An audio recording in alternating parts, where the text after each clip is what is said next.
Tadam! Star Wars, épisode 7, donc The Force Awakens. Bon, alors juste, voilà, mon micro est décédé. J'utilise donc mon micro de secours, moins bon, plus joli, hein, parce qu'il prend plus de place. Voilà, petit test de cadre où on peut voir le bordel, un peu ici. On voit un peu plus que ça peut être une cuisine, que c'est d'ailleurs en même temps une salle de bain. Mais c'est pour tester un truc qui devrait se passer par ici normalement. Voilà, donc Star Wars, épisode 7, qu'est-ce que ça vaut, Déjà, alors cette fois-ci, pour une fois, j'ai pris plein de notes. Parce que je me suis dit que ce serait bien de faire un truc un peu plus construit quand même. Enfin, si on peut appeler ça construit, ça va quand même être un beau foutoir. Donc globalement, Star Wars The Force Awakens avec Daisy Ridley, Tom Boyega, Adam Driver, Domhnall Gleeson, Harrison Ford, Mark Hamill et Carrie Fisher. Réalisé par J.J. Abrams. Ici, pourquoi j'ai... Si, Abrams, je pensais qu'il n'y avait pas de S, mais en fait, si. Donc, voilà, pour les acteurs. Je vais pour une fois commencer à raconter la pseudo-histoire, parce que je vais pas... Qu'on soit clair quand même, j'ai vu qu'il y avait plein de vidéastes qui mettaient genre... critique Star Wars sans spoiler. Je pense que c'est compliqué de... Enfin, moi je vais pas mettre sans spoiler parce que va y en avoir d'ailleurs, je crois que je vais préciser avec spoiler. Je pense que je vais pas balancer des gros spoilers, mais c'est juste que...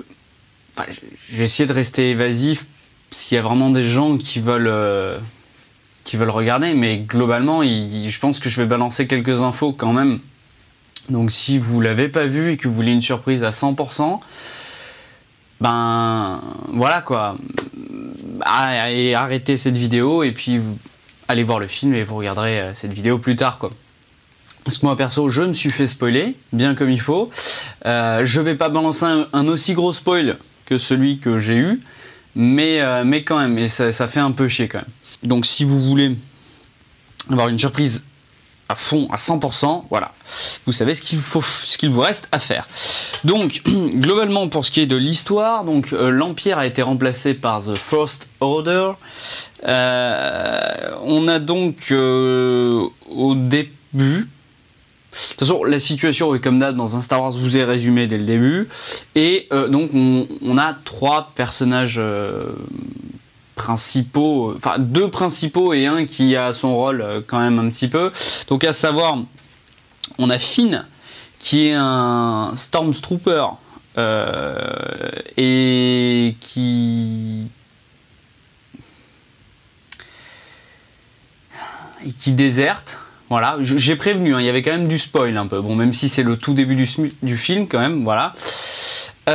On a donc ensuite, comment il s'appelle, Rey, qui vit sur une planète qui ressemble un petit peu à Tatooine, et près de laquelle, ou même carrément sur laquelle, il y a dû y avoir des combats entre l'Empire et les rebelles, puisqu'il y a d'énormes carcasses de croiseurs interstellaires. D'ailleurs, c'est marrant, il y a beaucoup de carcasses de vaisseaux de l'Empire, mais aucun des vaisseaux rebelles.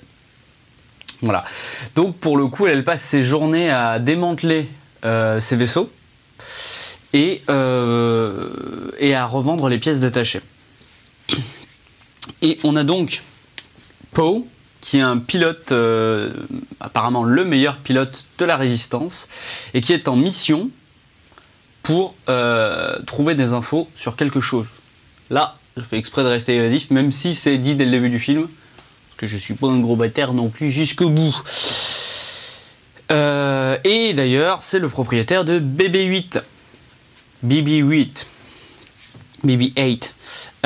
qui, je trouve, est assez bien réussi. J'avais un petit peu peur qu'il soit, voilà, pas top. Bah voilà, c'est globalement CR2D2, c'est assumé, c'est complètement assumé et ça marche, je trouve, assez bien en fait, même très bien. J'avais un peu peur, mais ça marche très bien. Bon, je vais pas vous mentir, moi j'ai beaucoup aimé. Voilà. Il y a des défauts, Mais globalement, je trouve que c'est déjà un bon film, un bon film tout court, et en plus, je trouve que c'est un très bon Star Wars. Après, voilà, je le juge en considérant que c'est un Star Wars. Voilà, je suis pas en train de parler quel pourrait être le meilleur film et le film le plus original de l'année. Non, mais en revanche, pardon, je trouve que c'est un très bon film. Enfin, c'est un bon film et c'est un très bon Star Wars. Après, je vais pas m'amuser à comparer avec les autres Star Wars parce que je considère que chacun a son petit truc. Mais voilà, c'est pour moi un très bon Star Wars. Alors, j'ai pris des petites notes. Donc voilà, j'ai beaucoup aimé, je l'ai déjà dit. Donc, on a principalement 2 nouveaux personnages, donc qui sont Finn et Rey. Et bien, je les trouve très très bien écrits. Ça change, je trouve, beaucoup des personnages qu'on avait dans la prélogie et la trilogie. Et je trouve que ça fait du bien. Alors, il y a un petit coup de jeune, voilà, qui se ressent, hein. Mais ça marche bien, je trouve. On a donc Finn qui est quand même pas très sûr de lui. Enfin, c'est pas une question qu'il est pas très sûr de lui, mais il quitte l'Empire, enfin le First Order, parce que voilà, il se rend compte qu'il veut pas leur faire le sale travail qu'il lui demande de faire. Je suis désolé, j'ai mal à la gorge, donc je me prends un petit thé. Mais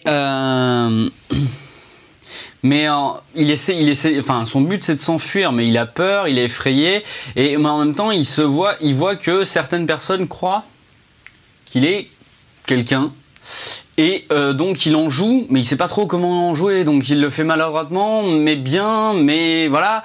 Puis de temps en temps il a des moments il est un peu surexcité, mais je trouve que c'est toujours assez bien joué, quoi. Et ce personnage est très bien écrit, on s'y attache dès le début parce que c'est un personnage qui doute et qui, enfin, je sais pas, il y a quelque chose de très bien. Et Rey qui est peut-être entre guillemets l'enfant prodige un peu parfait, un peu à la merde, Lloyd, l'acteur qui jouait Anakin dans le 1, je sais plus, je vais me faire taper par les fans, je suis désolé, j'aime beaucoup Star Wars, mais après je suis peut-être pas un grand fan de Star Wars, donc je ne connais pas tout très bien la mythologie de Star Wars. Bon, enfin bon. Donc ouais, elle a un côté un peu parfait dans le sens où beaucoup de ses décisions, pour certaines raisons, on lui propose un job en or et non, elle veut retourner sur sa planète. Enfin, ce genre de choses, quoi. Voilà. Et mais elle joue très bien son rôle. Elle est très drôle. Elle a un petit côté naïf et son perso, enfin de toute façon les 2 persos je les trouve très bien écrits. Je trouve le personnage de Poe, le pilote, donc un poil, enfin moins bien écrit celui-là par contre. Voilà, lui il est un peu plus, c'est un peu plus la caricature du pilote, du mec un peu, voilà. Enfin, je sais pas, mais je l'ai trouvé moins subtil lui. Et avant de parler. Non, on va en parler après. Donc, on va parler de l'humour, parce que j'ai dit qu'il y avait des bonnes vannes. Et ben, l'humour, c'était quand même aussi la marque de fabrique un peu de Star Wars. Et ben, je trouve que c'est très très drôle, et même peut-être plus drôle que certains autres Star Wars, quoi. Enfin, je trouvais que ça marchait bien. Ils voulaient en mettre un peu partout sans que ce soit non plus omniprésent, et ça fonctionne bien. Voilà, c'est toujours un peu de l'humour, un peu badaboum, on va dire, mais ça marche bien, c'est plutôt rigolo, et ouais, voilà. Et ça respecte au moins enfin, ça reste dans la lignée Star Wars, quoi. Je trouve qu'il y a, juste au niveau des designs, une très très très très bonne continuité dans le design de tout. Vraiment. Dans le sens où, je veux dire, il y avait un énorme écart entre la trilogie et la prélogie. C'est très compliqué pour nos cerveaux d'arriver à imaginer que la prélogie, ça se passait vraiment avant la trilogie. Parce que là, il y avait un écart de design assez énorme. Et là, pas du tout, quoi. On sent que tout a été un peu remasterisé, hein. Par exemple, voilà, les casques de Stormtrooper. Ça a d'ailleurs dû coûter une blinde à l'Empire de tout remplacer. L'Empire, au First Order, de tout remplacer, tous les casques et tout. Ça a dû leur coûter très cher, mais après, voilà, ça respecte beaucoup. Les X-Wing sont là, voilà, on pas bougé, nickel. Tout est... Et ouais, c'est très beau et très... Et enfin, je sais pas, ouais, c'est comme si, en fait, c'est comme si on n'avait jamais quitté l'univers du 4, 5, 6, mais en plus, on est dans notre imagerie actuelle, quoi. Et c'est cool, c'est vraiment cool. Les musiques, eh ben, j'avais un petit peu peur que, bon, voilà, alors, bien sûr, évidemment, les musiques de Star Wars, hein, voilà, ça déchire, mais j'avais un petit peu peur qu'ils en foutent genre des partout, quoi.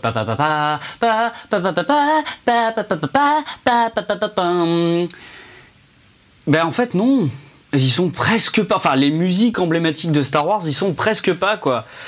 John Williams a réutilisé 2-3 thèmes, il y a des fois 2-3 notes qui sont à peine, mais vraiment a refait quelque chose de nouveau, et c'est appréciable parce que voilà, pas, on n'est pas obligé de reprendre tout le temps des éléments des anciens films pour rester dans la continuité. Parce que ce film n'est pas censé être un hommage, mais une continuité. C'est la suite de l'histoire. 32 ans après, mais ça va. Je crois que c'est 32 ans, j'ai peut-être dit une connerie, j'en sais rien. Alors, j'ai vu qu'il y avait j'ai regardé 2-3 reproches qui étaient faits sur le web, et notamment par rapport à Kylo, le méchant, le nouveau Darth Vader. Beaucoup lui reprochaient son manque de charisme. Enfin, ouais, ou que voilà, il faisait un petit peu pitié. Et ben moi je trouve pas. Enfin, il manque de charisme, ça c'est sûr. Alors, spoil, encore une fois, voilà, si vous regardez cette vidéo, enfin si vous l'avez continué, c'est que voilà, vous allez vouloir entendre ce que je dis, et vous l'avez sûrement déjà vu, j'espère pour vous. Donc, c'est vrai qu'il y a le passage où Kylo enlève son masque, et c'est vrai moi au début, avec les cheveux, j'ai cru que c'était Jon Snow. J'étais genre, wow, Jon, qu'est-ce que tu fous ici? Retourne sur le mur, mon gars, il y a les White Walkers à combattre. Mais non, et c'est vrai qu'il a un visage très fin, mais non, c'est très bien, parce que et puis il a un caractère qui justement il hésite, et justement c'est bien d'avoir un méchant pour une fois et pas ultra badass, quoi. Je veux dire, Dark Vador était méga badass, oui, bon, voilà. Mais là, lui, en plus, le fait qu'il porte un masque est justifié, parce qu'il a une fascination pour son grand-père. Donc, c'est pas parce qu'il a des blessures ni rien. C'est juste parce qu'il a une fascination pour son grand-père, donc c'est normal qu'il porte un casque. Et... ouais, je balance du spoil quand même. Voilà, encore une fois, hein, ça spoil. Mais voilà... Non, moi je trouve pas que ce soit un problème. Il est vulnérable, il hésite. Oui, bah ouais, les méchants, bah, c'est comme les gentils aussi. De toute façon, méchant gentil, c'est qu'un problème de point de vue. Hein. Toujours. Donc, foutre un méchant ultra badass, c'est bien. Foutre un méchant qui doute, qui sait pas trop. D'ailleurs, on sait pas trop. Voilà, mais c'est bien aussi, et même qui manque peut-être un peu de charisme, et qui cède peut-être aussi beaucoup de son casque pour regagner son charisme, qui a peut-être du mal auprès de ses hommes. D'ailleurs, on sent hein, que je crois que c'est l'un des amiraux qui le respecte pas trop, quoi. Et lui, il se la joue pas à Dark Vador, genre en mode moi je t'étrangle, quoi.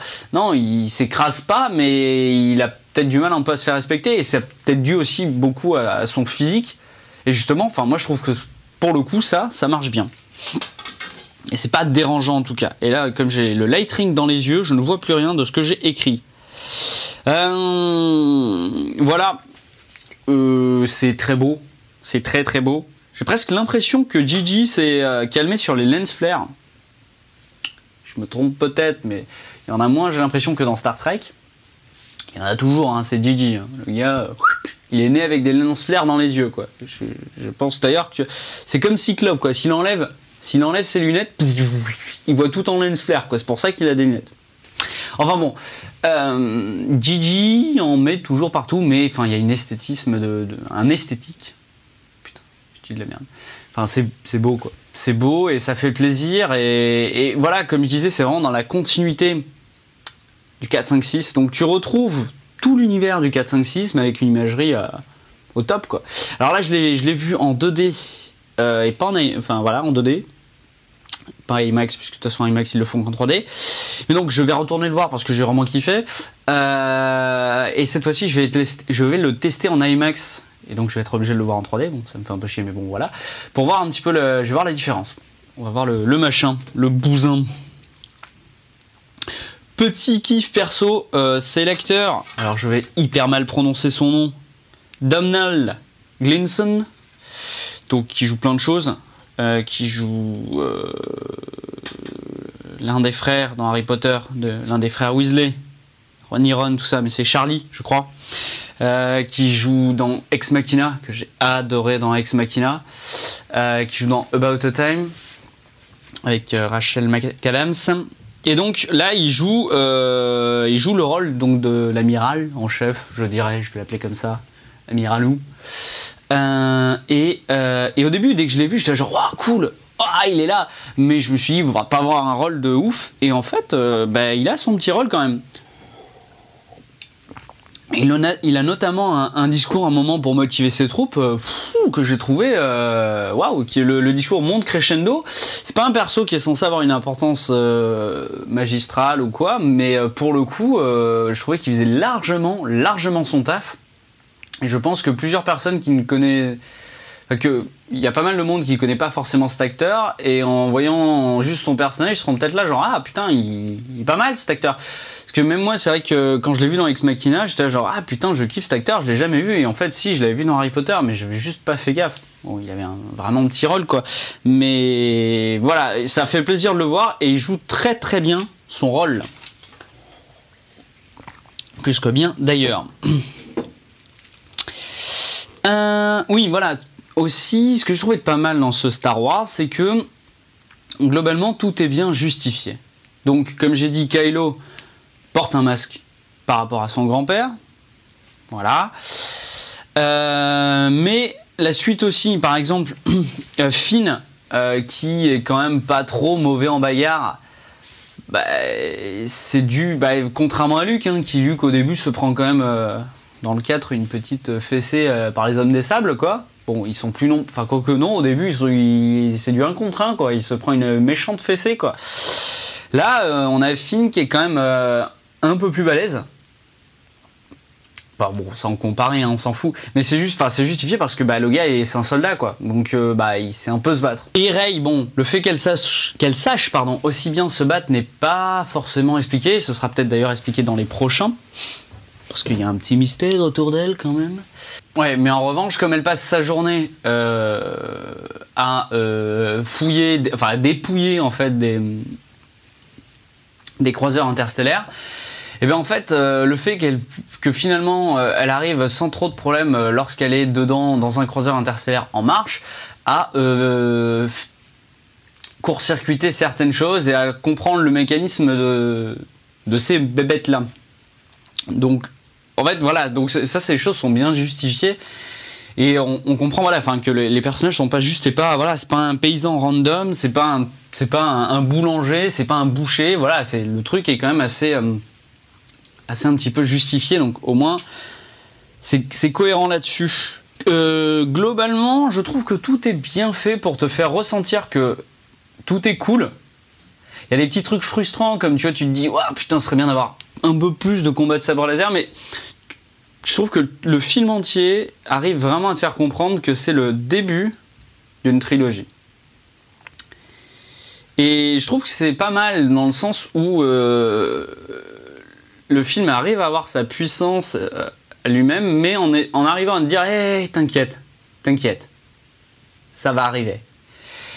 Et c'est pas mal. C'est pas mal, il y a 2-3 trucs un peu symboliques, peut-être un peu violents. Je pense notamment à une crevasse qui a un plan symbolique assez fort, mais qui est peut-être un peu poussé. Mais les choses sont bien justifiées, comme je disais. Je repense à la scène de combat entre Kylo contre Ren et Finn. Normalement, il devrait les défoncer, mais il est bien touché. Et c'est cool que les gars, voilà, enfin, ça permet, enfin, c'est le truc classique, mais c'est juste, c'est le truc que t'as un peu dans les mangas, en fait, où t'avais beaucoup ça dans Bleach.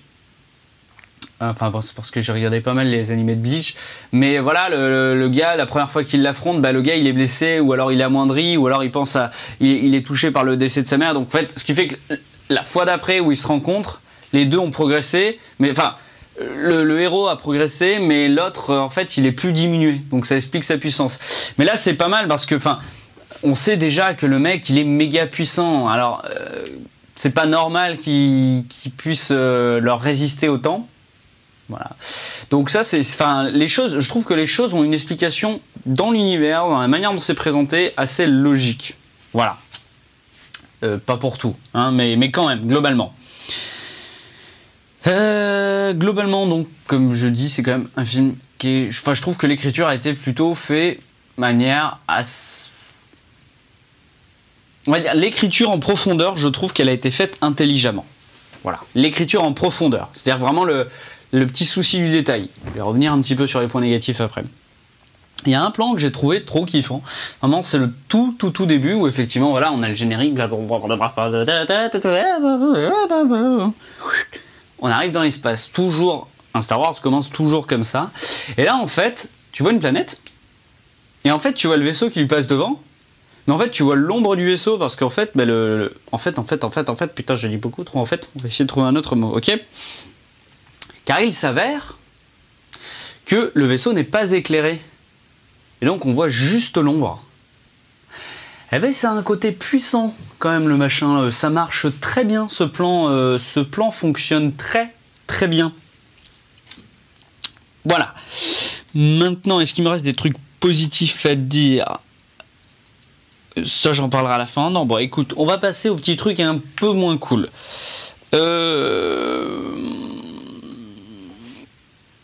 Alors, le truc un petit peu moins cool, c'est le scénario global, qui est quand même pas mal calqué sur le 4. Voilà.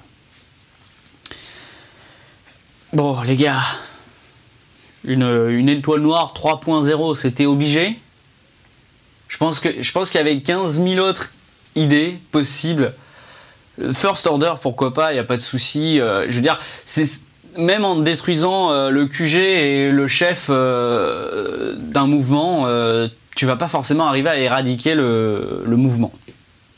Donc ça, moi, je peux le comprendre, qu'il y ait à la tête, il y a quelqu'un qui a dit non, on continue notre lutte, on croit que c'est juste et tout ça, il n'y a pas de souci, tu vois. Donc on crée le First Order, il n'y a pas de souci. Mais les gars, dans ce cas, on va refaire une étoile noire. Mais cette fois-ci, on va pas faire une étoile noire. Mais on va faire... parce que la première étoile noire, elle était bien, mais elle était petite. On a fait une étoile noire encore plus grosse. Et bien là, on va faire une planète. Oh, les gars. Et un petit peu là, voilà. Et la fin du film est quand même très calquée sur la fin du 4. Et bah, c'est dommage, quoi. Bah, les gars, quand même. C'est un petit peu dommage. C'est vraiment peut-être mon gros reproche que j'ai à faire. C'est juste là-dessus. Je pense qu'il y avait vraiment plein de choses intéressantes à raconter. Et c'est dommage de refaire un truc comme ça. C'est un petit peu le point noir du machin, quoi. Truc un petit peu dommage, c'est Snoke. Alors je crois que c'est Snoke, ou c'est pas Smoke, non, c'est Snoke. Le grand méchant, on va dire Palpatine très grand, et avec un visage très difforme, joué par Andy Serkis. Je savais même pas que... Enfin, c'est mes potos qui m'ont dit, hey, il y a Andy Serkis. J'étais genre, quoi ? J'ai même pas fait gaffe, il est où ? En cherchant, c'est Snoke.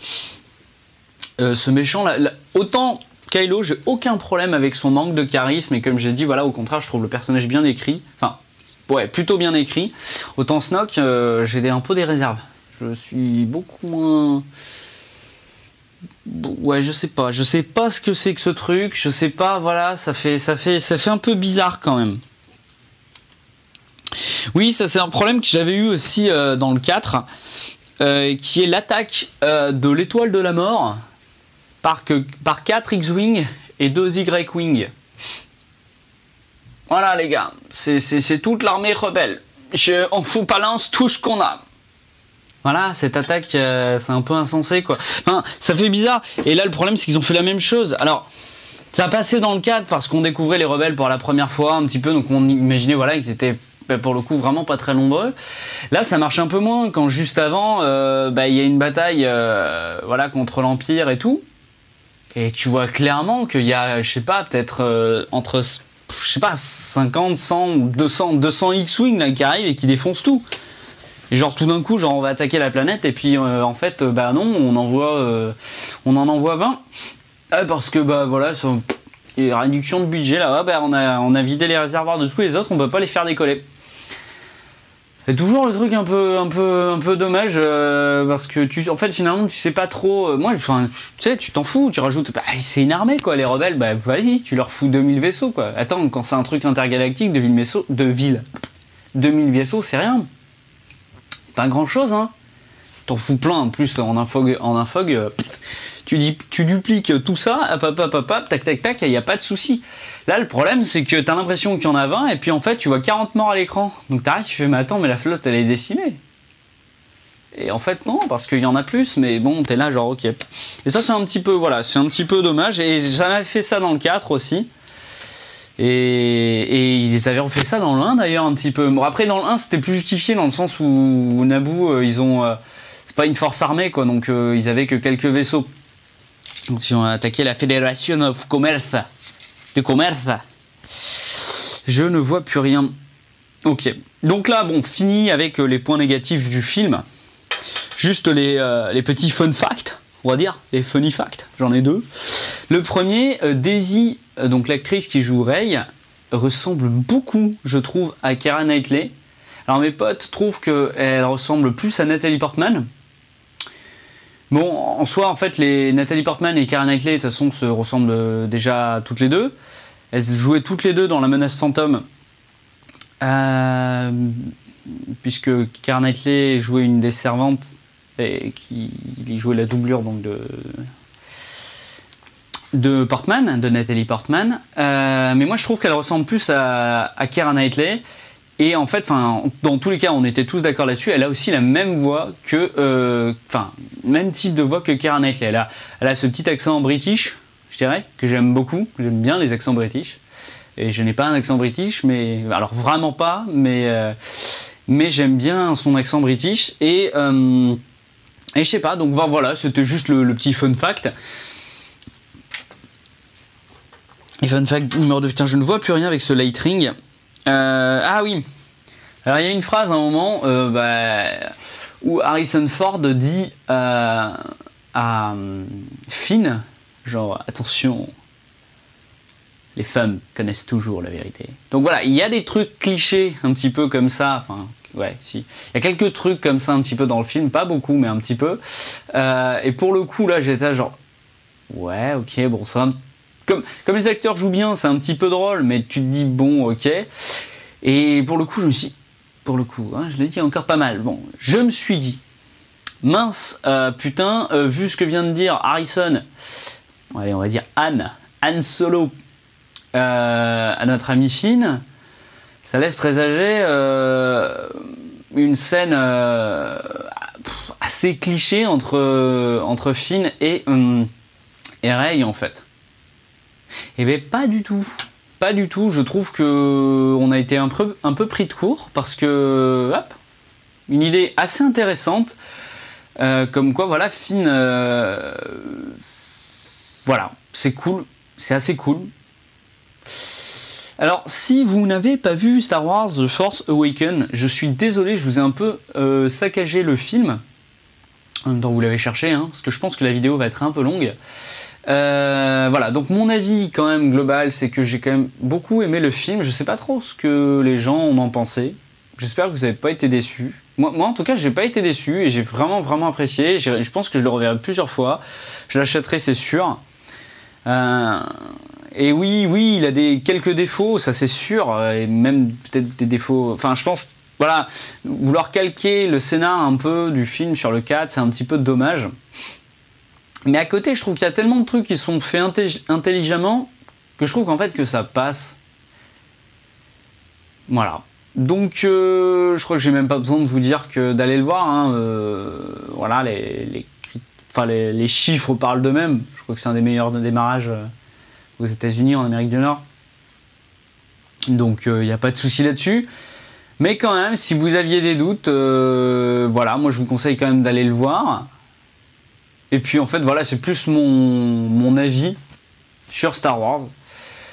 Si vous n'êtes pas d'accord avec moi, n'hésitez pas à me dire pourquoi, parce qu'il y a peut-être des choses. Après, voilà, moi c'est un premier visionnage, pardon. Ça fait 2 jours que je l'ai vu, je suis peut-être encore sous l'euphorie parce que j'étais super bien placé, j'étais vraiment à fond dedans.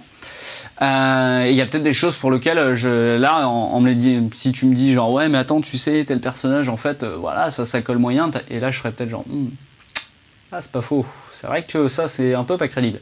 Je sais pas, mais en tout cas, voilà, moi j'ai bien aimé et j'espère que vous aussi. Et j'attends la suite avec impatience quand même.